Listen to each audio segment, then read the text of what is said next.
क्या किसी को आर्थिक मदद करना माया में हस्तक्षेप करना होगा? क्या कोई प्रभाव होता है? देखिए, प्रभाव तो होता है, लेकिन उसको हस्तक्षेप नहीं कहा जाएगा। हाँ, कर्मों में हस्तक्षेप हो जाएगा और कर्म बंधन आपके तुरंत हो जाएंगे वहाँ, क्योंकि लेन देन हुआ है। अब मदद करना है या नहीं, फिर ये प्रश्न उठता है। तो अब कर्तव्य क्या है ये देखना है कि गरीबी इतनी है कि आप सबकी मदद कर सकते हैं? नहीं। तो जहाँ आवश्यक है वहाँ पर करना है, और इस तरह से करना है ताकि कर्म बंधन ना बने, क्योंकि वो जो अर्थ सहायता है वो भी तो माया है, और जो मदद कर रहा है वो भी माया है, और जो विचार आए मन में वो सब माया है। तो माया ही तो कर रही है, अंत में सब कुछ करता कोई नहीं है। इसलिए इसको हस्तक्षेप नहीं कहा जाएगा। हस्तक्षेप हो ही नहीं सकता माया में, सभी कुछ माया ही, माया ही हस्त है। अगर वो होता भी है तो हस्तक्षेप माया का ही होता है अपने में, और कोई है नहीं उसके अलावा।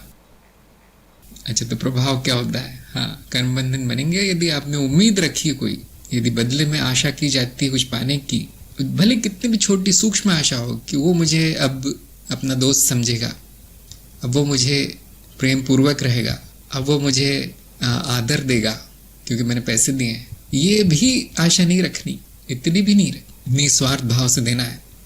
और यदि सामने वाले के मन में आ जाता है कि अरे मैंने ले लिया, मैंने उपकार ले लिया किसी का, तो वो भी एक बंधन हो जाता है। तो उसको भी बंधन मुक्त करना है, ये कह के कि ये सारे पैसे तुम्हारे हैं, मेरे नहीं है।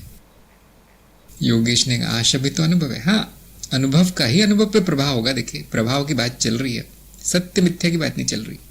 सभी प्रभाव कारण मिथ्या है। तो माया के स्तर पर ये विज्ञान है कि ये अब कैसे करनी है, आर्थिक सहायता करनी भी है, किसी की आवश्यक हो गया है करना, कैसे करना है? वैसे तो करना नहीं है, नहीं। सब अपना अपना कर्म भोग रहे हैं, आपकी तो कोई करता नहीं है।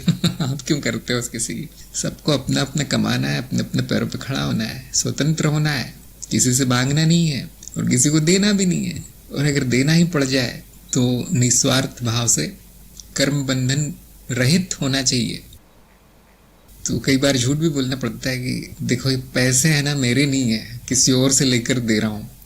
तो इस तरह सामने वाले का जो है थोड़ा सा बोझा कम हो जाता है कि इसको नहीं देने पड़ेंगे। मैं कभी कभी इस तरह के कार्य करने पड़ते हैं, और मैंने भी ऐसा किया है। और मैं एक झूठ हमेशा बोलता हूँ कि मैं तुमको दे रहा हूँ, लेकिन तुम्हें वापस नहीं करना है, मुझे देने वाला कोई और है, वहाँ से मुझे मिल जाएंगे, ये तुम रखो। तो उसके मन से एक बोझा चला जाता है कि हाँ, इसका नुकसान नहीं हुआ, इनका नुकसान नहीं हुआ, इनके पास आ ही जाएगा कहीं से। या कभी कभी ऐसा भी बोलना पड़ता है कि देखो मैं करोड़पति हूँ, मुझे फर्क नहीं पड़ता, तुम 2-4 हज़ार रुपये ले लो, मेरे लिए वो चवन्नी अठन्नी के बराबर है। ये लो 1 लाख रुपए मेरे लिए किसी धूल मिट्टी के बराबर है, मेरे ड्राइवर के पास इससे ज़्यादा पैसे होते हैं।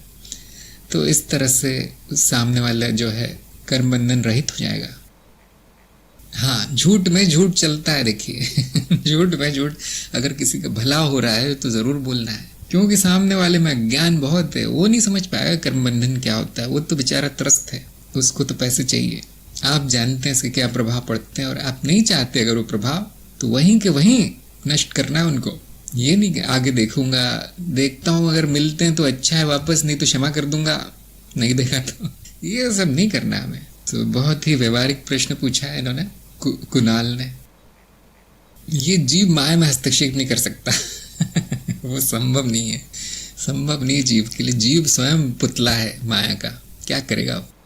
कर्मकांड का काम कैसा है कि इसमें कोई गलत प्रभाव तो नहीं पड़ते हैं, क्योंकि नौकरी पेशा को बदलना चाहता हूँ। देखिए, जो आवश्यक है आपको करना पड़ेगा, है ना। यदि वो कर्मकांड भी है और बाकी जो जागतिक कर्म है जगत में करने वाले, अगर वो आवश्यक है तो करना ही है, तो कोई गलत प्रभाव नहीं पड़ेगा। अनावश्यक करेंगे तो हो सकता है कुछ प्रभाव पड़े, लेकिन मैं तो इतना कहता हूँ कि यदि वो भी कर लिया अनावश्यक भी, तो भी कोई ना कोई सीख देगा आपको, कोई शिक्षा देगा।